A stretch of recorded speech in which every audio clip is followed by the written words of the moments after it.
솔직히 말씀드리면 HLB는요, 굉장히 이기적인 종목입니다. 그런데 이 이기적이라는 워딩 자체가 사실 우리가 보통 일상에서 사용을 하면 부정적인 이미지로 인식이 되곤 하죠.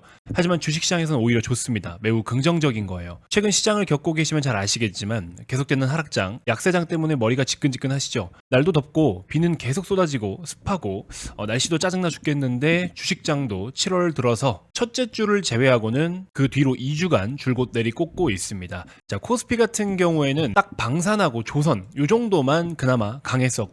코스닥 같은 경우에는 특히 2차 전지가 죽쓰면서 대부분의 섹터가 다 약세였고요. 몇몇 시총 상위 제약주들만 간신히 버텼습니다. 자, 당연히 HLB도 시장 대비해서는 잘 버티고 있는 모습이죠. 자, 보통 개별 이슈가 강하더라도 요즘 같은 시장 분위기면은 사실 못 버팁니다. 지수 앞에 장사 없죠.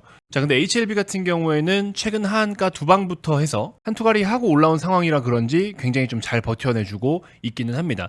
회사 측에서도 계속해서 어떤 상황이 있을 때마다 빠르게 공지를 좀 해주고 있고요. HLB는 솔직히 앞으로 긍정적인 이벤트들이 더 많죠. 자, 제가 직접 작성해서 여러분들께 발송을 해드렸던 5월 기준의 투자 전략서인데요. HLB 투자 전략서입니다. 자료를 좀 보시면은 일단 아스코 같은 경우에는 이벤트가 소멸이 다 됐고요. 매크로의 변동도 5월 기준에 비하면은 지금 많이 좀 자리를 잡고 안정을 취하고 있는 중이죠. 자, 그리고 이제 하반기 중에 미국 기준금리 인하 기대감, 사실 지금 현재 시점으로 했을 때 9월 달에 금리 인하는 거의 100%에 가까운 상황이죠. 그리고 11월 달에 한 번 더 인하를 하느냐 마느냐. 근데 이러한 플랜에 조금 변수가 생길 수도 있다라는 이야기가 나오고 있습니다. 내년에 넘어가서 금리를 다시 인상할 가능성도 있다라는 내용이 나오고 있고, 혹은 경기 침체, 리세션을 맞이할 수도 있다라는 내용도 있습니다. 요건 일단 상황을 보면서 판단을 해야 될 것 같고, 어쨌든 당장 9월 달에는 금리 인하 가능성이 매우 높은 상황인데 9월에 내리는 이 기준금리 인하가 지금 현재 7월 시점에서 놓고 봤을 때 금리를 내린다. 어쩌면 시장에서 환호를 할 수도 있는데요. 9월에 가서 이 당시에 금리를 내린다. 이때 당시에는 이제 경기 침체에 대한 리스크도 우리가 고려를 좀 할 수도 있는 상황이 펼쳐질 수 있습니다. 여러 가지 변수를 여러분들 어느 정도는 좀 계획하고 미리 대비를 하실 필요는 좀 있을 것 같아요. 자, 계속 보시면 최근 7월 2일에 있었던 FDA와의 미팅, CRL에 대한 응답과 FDA 재심사 요청에 대한 기대감, 요건 이제 주가에 반영이 됐죠. 그래서 하한가 두 방 맞았던 시세를 모두 다 회복을 한번 보였던 이런 그림이 바로 이렇게 이벤트와 재료에 따라서 움직임이 나타나는 거겠죠. 사실 이번에 있었던 7월 2일에 FDA 미팅은요, 솔직히 말하면 좀 허무했습니다. 미팅 내용을 보면 왜 굳이 브레이크를 걸어서 하한가 두 방이나 때려맞게 했었나 싶을 정도로 솔직히 어이가 좀 없을 만큼 아무 일이 없었죠. 자, 10월 정도면은 어쨌든 재심사를 좀 넣고 뭔가 진전이 있을 거라고 기대를 하고 있기는 합니다. 여기서 잘 무난하게 넘어가면 연말 연초쯤에 일단 JP모건 헬스케어 컨퍼런스도 있기 때문에 계절적인 사이클을 좀 기대를 해볼 수도 있고요. 그리고 내년 상반기 중에 지금 이제 10월에 진행을 하려고 하는 요 FDA 재심사에 대한 결과가 나오게 되면 그걸로 또 한번 방향을 잡아가겠죠. 솔직히 말하면 최종 종착지까지는 몇 계단 더 남아있기는 해요. 근데 그 과정에서 이제 예스냐 노냐 이거에 따라서 주가 변동은 있겠지만 그거 말고는 딱히 우리가 미리 알고 걱정해야 될 만한 악재가 있거나 그런 상황은 아닙니다. 그래서 어쩌면 지금 우리나라 시장에서 가장 편안한 투자 대상이 아닐까 싶은 생각도 사실은 좀 들어요. 물론 모든 주식이 늘 예상하지 못한 변수가 나왔을 때는 주가 변동이 당연히 큰 겁니다.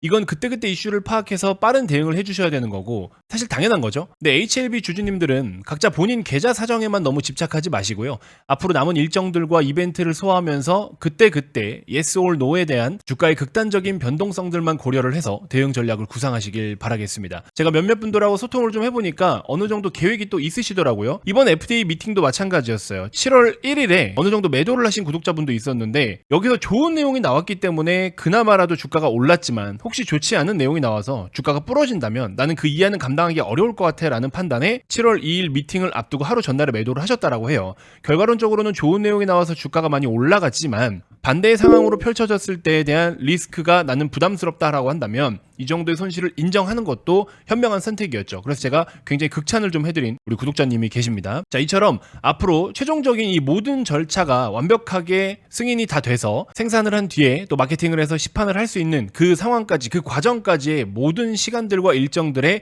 계속해서 yes or no가 반복될 겁니다. 그래서 이때마다 여러분들은 나타나는 변동성을 어떻게 빠르게 해석하고 거기에 필요한 대응 전략을 취할 것이냐 이걸 늘 고민을 좀 하셔야 됩니다. 그럴 때마다 제가 강조드리는 게 바로 본질에 좀 집중을 하셔라 라는 이야기를 HLB 영상마다 거의 말씀을 드린 것 같아요. 하한가 두 방을 때려 맞았을 때도 본질 자체에는 문제가 없기 때문에 신규 매수 기회로도 좋고 추가 매수 기회로도 좋다라고 강조를 드렸었고, 이러한 내용은 보시는 것처럼 제가 투자 전략서에 다 기재를 해서 여러분들께 자료를 배포해 드렸었죠. 여기도 보시면 평단이 75,000원 이하로 맞춰진다면 5만원대 추가 매수를 즉시 진행하라. 그래서 75,000원 이상이라면 추가 매수를 비추천한다. 그냥 보유 물량만 홀딩을 하셔라 등등 고점에 물린 투자자분들께도 다 피드백을 드렸어요. 근데 거의 뭐 한 5% 이내밖에는 시행을 하지 않으셨을 거예요. 이게 솔직히 어지간한 깡따구로는 좀 힘들어요. 주가가 한가를 때려맞은 상황에서 여러분들이 돈을 더 쏟아부어서 비중을 낮추는 데에 배팅을 한다? 이거 솔직히 쉽지 않은 거 저도 잘 알고 있어요. 근데 내가 이번에 HLB를 제대로 물을 타지 못하고 또 빠져나오지 못한 상황일지라도 여러분들은 이런 상황에서 충분히 교훈을 얻어 가셨을 거라고 저는 생각이 듭니다. 자, 아무튼 제가 여기에 지금 페이지에 적어드린 것처럼 장기 투자자의 관점과 고점에 물린 투자자의 관점, 그리고 밑에 보시면은 단기 대응자의 관점, 자, 이처럼 똑같은 상황이어도 제각각 대응 전략은 다릅니다. 자, 이 영상을 시청하고 계신 어머님, 아버님, 그리고 또 다른 구독자님들 모두 제각각 성격이 다 다른 것처럼 투자자마다 모두 주식을 보는 관점이 다 다른 겁니다. 자, 그렇기 때문에 각자의 주관이 굉장히 중요해요. 여러분들 피땀 흘려서 번 소중한 돈으로 배팅을 하는데 자기 주관 하나 뚜렷하지 않으면 그런 분들은 사실 투자를 하면 안 되겠죠. 그냥 은행으로 가시면 됩니다. 자, 그러한 주관이 없기 때문에 항상 결과에 대해서 남 탓만 하게 되는 거예요. 투자에서 남 탓을 하는 거는요, 이렇게 전문가 입장에서 보면은 나 초보예요 하는 것과 같은 소리입니다. 자, 지금처럼 주가가 좀 잠잠할 때 공부도 좀 하시고, 앞으로 또 혹시나 변수가 발생했을 때는 어버하지 말고 나는 빠르게 이렇게 대응을 좀 해야겠다 하는 계획들을 미리미리 세워두시길 바라겠습니다. 자, 보여드린 것처럼 최근에 시장은 조금 지지부진하기는 하지만 지금 무슨 시즌이죠? 휴가 시즌이기도 하지만 사실 실적 시즌입니다. 어제 HD 현대일렉트릭 서프라이즈 실적을 발표하고 장대 양봉 한번 또 뽑아냈죠. 누가 뭐라 해도 실적만큼 좋은 재료, 또 실적만큼 좋은 모멘텀은 없습니다, 여러분들. 실적을 베이스로 투자하는 방식이 가치 투자 방식인데 많은 개인 투자자분들은 대부분 다 모멘텀에 대한 플레이를 하거나 이벤트에 대한 플레이를 선호하십니다. 물론 이해는 돼요. 이런 종목들이 주가가 한번 움직일 때 화끈화끈 하잖아요. 그렇죠? 근데 지금 시장 빠질 때 이런 플레이 하시는 분들 어떻게 좀 안녕하십니까? 솔직히 다 하고 계셔서 공감되시겠지만 하락장 스트레스 받잖아요. 주가 계속 빠지면 기준도 모르고 돈도 없고 물도 못하고 에라 모르겠다 그냥 존버나 하자. 그렇죠? 그러면서 내가 갖고 있는 이 주식 진짜 괜찮을까 싶고, 이게 다 기준이 없어서 그래요. 솔직히 저는 제 투자도 저의 자산의 90%는 기본적으로 가치 투자를 베이스로 하고 있습니다. 그리고 나머지 10% 정도는 시장에 따라서 이벤트나 모멘텀 플레이를 종종 하기는 하는데, 지금 내가 들고 있는 종목에 대해서 이 기업은 어떤 기업이고 전망이 어떻습니다 라고서 명확하게 논리적으로 설명이 안 된다면요, 여러분들 그 종목을 보유하시면 안 됩니다. 이게 지금 똥인지 된장인지 모르고 국 끓일 생각만 하고 있는 거예요. 솔직히 가치 투자만큼 편하고 쉬운 투자는 없거든요. 주가가 빠져도 걱정이 안 돼요. 그리고 폭락장이든 하락장이든 실적과 밸류에 대한 기준이 있기 때문에 아, 주가가 이게 언더슈팅이구나 오버슈팅이구나 이게 구분이 돼요. 어차피 주식 들고서 시간 흘려보낼 거면 기준이라도 좀 알고 보유하는 게 낫잖아요. 근데 모든 기준이 그냥 내 계좌에만 꽂혀 있어. 여러분들 계좌만 보고서 계좌에 찍혀 있는 손실만 보고 지금 시장이 뭐 때문에 빠지는지, 이 주식들이 또 뭐 때문에 오를 수 있는지, 어떻게 흘러가는지에 대한 거를 아예 모릅니다. 그러다가 이제 잘못되면 추천한 놈만 원망하고. 근데 지금 말씀드린 이러한 방법을 투자 스타일이라고, 투자 방법이라고, 투자 전략이라고 말할 수가 없잖아요. 그렇죠? 지금까지 주식으로 제대로 된 수익을 한 번도 못 내봤다 하시는 분들은 스타일을 한번 좀 바꿔보세요. 어렵지도 않아요. 어차피 여러분들 10,000원에 샀다가 이 주식이 7,000원까지 내려왔다가 다시 10,000원까지 올라가는데 예를 들어 6개월이 걸렸다라고 가정을 해볼게요. 그러면 차라리 5,000원에 사서 한 반년 기다려서 7,000원, 10,000원 되는 게 좀 더 나은 거 아닙니까? 여러분들은 계좌에 파란불이 찍혀있는 걸 싫어하시는 거잖아요. 그러면 차라리 위에 있는 놈이 빠졌다가 올라가는 것보다 밑에 있는 놈을 좀 기다렸다가 지루하지만 그 종목이 결국에 올라가서 수익을 낼 수 있는 구조라면, 그러면 차라리 이렇게 후자를 선택해 보시는 것도 좋은 방법이 되실 것 같아요. 최근에 저랑 좀 자주 연락하시던 분들에 한해서 제가 새로운 종목, 좀 시장에서는 잘 모르는 종목이 있거든요. 그 종목을 좀 소개를 해드렸었는데, 왜 그분들에게만 소개를 해드렸냐면 그동안에 주식을 좀 투자하면서 제가 너무 답답하고 바보 같은 투자를 했던 것 같습니다. 이렇게 투자 방법을 좀 바꿨을 때 더 좋은 성과가 분명히 나타날 것 같고 굉장히 마음 편한 투자를 하고 싶었는데 그동안 너무 마음 졸이는 투자를 했던 것 같습니다. 뭐 이런 의견들을 많이 좀 제시를 메시지를 해주셨고요. 김 대표님의 투자 스타일이 너무 마음에 듭니다. 저도 그런 부분들을 같이 한번 동행해보고 싶습니다. 이런 이야기를 하시는 분들이 상당히 많았어요. 자, 그래서 그런 분들께 무조건 제 유료 서비스를 가입하셔라 이 말씀을 안 드렸습니다. 맞잖아요. 제가 그런 말씀 드린 적 없습니다. 먼저 하겠다고 오신 분들도 저는 거절했어요. 왜냐면 제가 지금 이렇게 운영하고 있는 방식과 제가 소개해드리는 투자 방식이 여러분들의 입맛에 맞는지 아닌지를 좀 먼저 파악을 해보셔라. 그래서 무료로 종목을 좀 드리면서 저는 이런 투자 스타일이거든요. 이 성향이 맞는지를 한번 직접 경험을 해보고서 나중에 따로 말씀을 해주셔라. 그렇게 제가 다 오히려 돌려 보내드렸습니다. 자, 지금까지 보유해온 2차전지 주요 종목들 같은 경우에도 다 가요. 다 가는 종목들입니다. 결국에는 갑니다. 솔직히 그렇게 높은 자리에서 산 것도 아니고요. 근데 최근에 제가 분석한 이 종목은 정말 느긋하게 시간적인 여유를 가지고서 여러분들이 김 대표라는 보호자 동행하에 정말 내가 가치 투자라는 것을 제대로 한번 몸소 느껴보고 싶다 하시는 분들은 저에게 꼭 한번 연락을 해보시길 바라겠습니다. 일단 마인드부터 아예 바꾸셔야 되거든요. 도저히 마인드가 안 바뀌면 저한테 전화 요청이라도 하세요. 제가 전화로 한번 혼내드릴게요. 진짜 한 번만 경험을 좀 해보세요. 왜 이 투자가 편하고 진짜 내가 여태 뭐 했나 싶다니까요.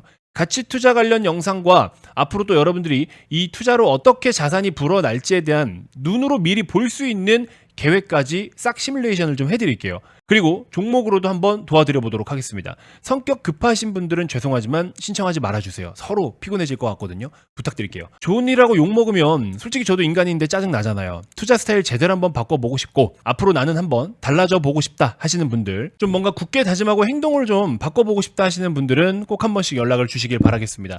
자, 결국에 어떤 일이든 간에 행동으로 옮기지 않거나 스스로가 변화를 갖지 않으면 아무것도 바뀌는 게 없어요. 아시잖아요. 지금 이 영상을 대부분 저보다 연세 있으신 선생님들께서 시청을 하고 계실 텐데 진짜 한 끗 차이입니다. 그걸 제가 한번 잘 컨트롤 해드려 보도록 하겠습니다. 아시겠죠? 자, 보시는 것처럼 정말 돈 한 푼 받지 않고 제 영상과 무료 솔루션만 가지고도 이렇게 도움이 됐다라고 감사 인사글을 보내주신 많은 구독자분들이 계십니다. 별도로 종목을 또 하나씩 소개를 해드렸더니 어떤 걸 놓쳐서 어떤 걸로 또 수익이 나고 있고, 현대중공업 같은 경우에도 벌써 25%가 넘었다. 여태 나는 뭘 해왔나 싶은 생각이 많이 들었다. 이런 이야기도 또 해주셨고요. 정말 나중에는 꼭 사례를 하겠다. 머니코드의 열혈 시청자인데 어느 날 우연히 영상을 보고 이분 뭐지? 하는 생각이 들었다라고 합니다. 그래서 이분께도 여러 가지 또 솔루션을 좀 해드렸는데 정말 감동적인 메시지를 좀 보내주셨고요. 아까 처음에 설명을 해드린 것처럼 코스피에서는 지금 조선과 방산 말고는 투자할 게 없어요. 역대급 호황이 왔는데 주가에 아직 제대로 반영이 안 된 게 조선과 방산이거든요. 여전히 계속 홀딩해 나가면서 수익을 좀 극대화해볼 계획이고요.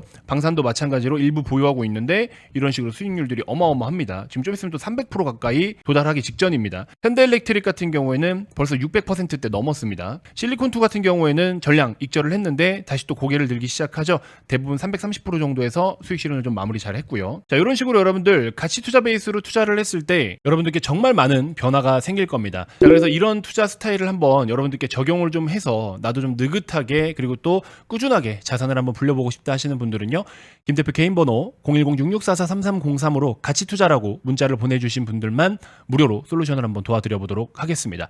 자, 더운 날씨에 하락장까지 겹쳐서 많이들 지치고 짜증 나실 텐데 힘들 내시고요. 그렇게 걱정하고 긴장하고 와 정말 다 망했다 싶은 그런 시장 아닙니다. 기준만 명확하게 해주시길 바라겠습니다. 고맙습니다.